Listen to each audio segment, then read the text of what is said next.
Hello friends, welcome to our channel সচিন.মঞ্জুরিকা। তো তোমাদের সবাইকে গুড মর্নিং, আর তোমাদের সবাইকে গণেশ চতুর্থীর শুভকামনা। তো আজকে গণেশ পুজো তোমরা জানোই, তো আজকে বাড়িতে পুজো করবো ছোটো করে, প্রত্যেক বছরই করি। তো চলো, তো আজকে ভিডিওটা সাথে থাকো। আর এখন আমার ছেলে সাজাচ্ছে এখন সুন্দর করে। চলো আবার একটু পরে তোমাদের সাথে কথা বলবো। আর প্রতি বছর নর্থেও তোমার দাদারা পুজো করে প্রত্যেক বছরই, তো ওই ভিডিও তোমাদেরকে দেখাবো। তো সেরকমভাবে ভিডিও নেওয়া হয়নি, কেন ও কাজের ইয়েতে ভুলে যায়। ছোটো ছোটো নেওয়া হয়েছে ক্লিপ, তো সেগুলোও তোমাদের এই ভিডিওর মাধ্যমে দেখাবো। তো এটাই সেই নর্থের গণেশ পুজো প্যান্ডেল। তো এটা হচ্ছে নর্থের ইলেকট্রিক অফিসের পাশে। তো এটা আগের ক্লিপ নেওয়া ছিল, ওইটাই তোমাদেরকে দিচ্ছি ভিডিওর মাধ্যমে। তো সমস্ত কাজ এখানেই করা হয়েছে, প্যান্ডেল করা হচ্ছে সমস্ত এখানেই। তো দেখো, এটা হচ্ছে গণেশ পুজোর দিন সকালবেলার এটা ভিডিওটা। তো প্যান্ডেলটা খুব সুন্দর করেছে, বিটাইপ কোয়ার্টার করেছে, কি সুন্দর কুলার লাগিয়েছে, খুব সুন্দর লাগছে। আর ঠাকুরটাও খুব সুন্দর সুন্দর লাগছে। তো আমার তো ভীষণ ভালো লাগছে। তোমাদের কেমন লাগছে নিশ্চয়ই কমেন্টে জানিও। আর যারা যারা এখানে থাকো বা যেখানেই থাকো, তোমরা গিয়ে এই প্যান্ডেলটা ঠাকুরটা দেখে আসবে। তো আশা করি তোমাদেরও ভালো লাগবে। তো প্রতি বছরই হয় এখানে।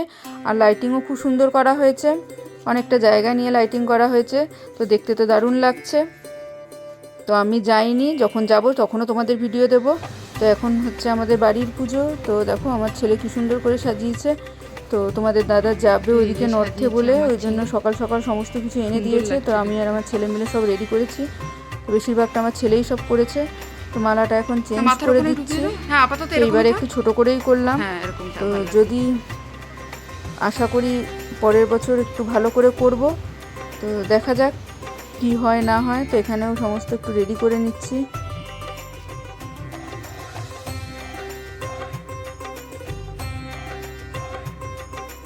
তো এখানে সব সাজিয়ে নিয়েছি। তো এবার একটু আমাদের ঠাকুরের আসনে চলে গেলাম, ওখানে একটু পুজো করে নেব।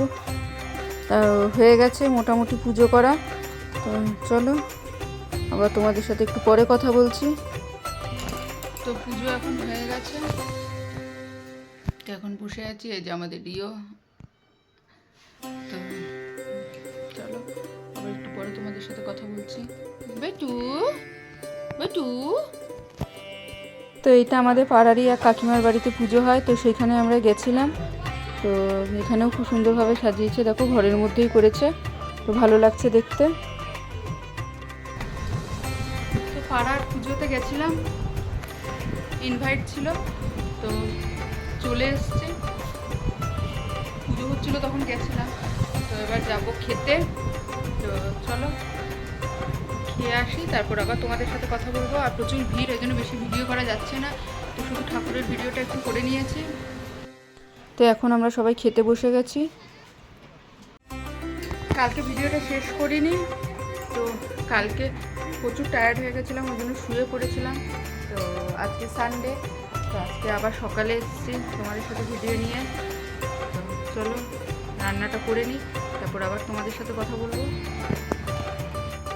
তো আজকে সানডে বলে রান্না হচ্ছে মাংস, আর দেখি ভাত করব, আর কি করা যায় দেখা যাক। আর কিছু একটা ভাজা করে দেবো। তো এখনও নর্থের ঠাকুর দেখতে যাইনি, ওই জন্য তোমাদেরকে ভিডিও দিইনি এখনও পর্যন্ত। তো কালকে ভেবেছিলাম যাব, কিন্তু কালকে আর যাওয়া হয়নি। তারপরে বৃষ্টিও চলে এসেছিলো। তো যদি আজকে যাই তো তোমাদের ভিডিও দেবো নিশ্চয়ই। এখন চুলটুল বাঁধার কিছু করার টাইমই পাইনি। তাড়াতাড়ি রান্নাটা করব, তারপর স্নান করব। তো কালকে একটু গণেশ পুজো করেছিলাম, ওইখানেও একটু জায়গাটাও পরিষ্কার করতে হবে। তো চলো আবার তোমাদের সাথে পরে কথা বলছি। তো আমরা বিকালবেলা চলে এসেছি এখন নর্থে মেলা দেখতে। তো এখানে গান বাজছিল খুব জোরে জোরে, ওই জন্য ভয়েস ওভার দিতে হচ্ছে, নইলে কপিরাইট আসবে। তো দেখো খুব ভালো লাগছে। তো আমরা একটু এখানে দাঁড়িয়ে একটু ভিডিও করে নিলাম, ফটো তুলে নিলাম। তো আবার চলে যাব এখান থেকে, কেন দেরি হয়ে যাচ্ছে অনেক। তো ঘোরা হয়ে গেছে, এবার যাব বাড়ি। তো আমি আর আমার ছেলে আমার মাদের সাথেই এসেছিলাম। তো চলো এবার বাড়ি যাব। তো চলে এসেছি আমরা মেলা থেকে। তো তো আজকের মতো ভিডিওটা এখানেই শেষ করছি। ভিডিওটা ভালো লাগলে like comment share and subscribe করে দিও। টাটা, গুড নাইট, দেখা হচ্ছে নেক্সট ভিডিওতে।